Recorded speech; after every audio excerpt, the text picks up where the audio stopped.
Олег Исаев выбрал небо. И с сегодняшнего дня он будет улыбаться землякам вот на этой фотографии. Стелу в память о его подвиге открыли сегодня на родине Героя России. Минутой молчания.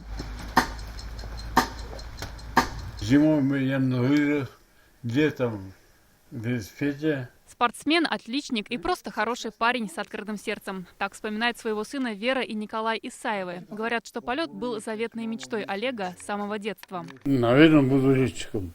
Вся душа летчиком был.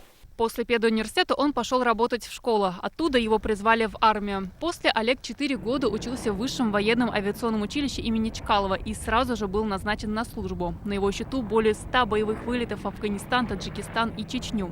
5 мая 1996 года при выполнении спецзадания его самолет был сбит ракетой. Он погиб в 32 года.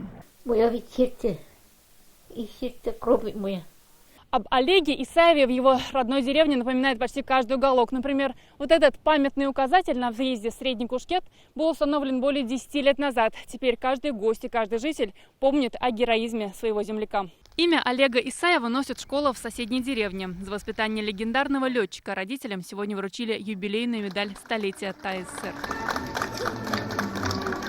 Эскиз Стелы создал архитектор Шамиль Бурганов. 2 года назад он же был автором и другого памятника Исаеву. Все они занимают почетное место в парке воинам Отечества.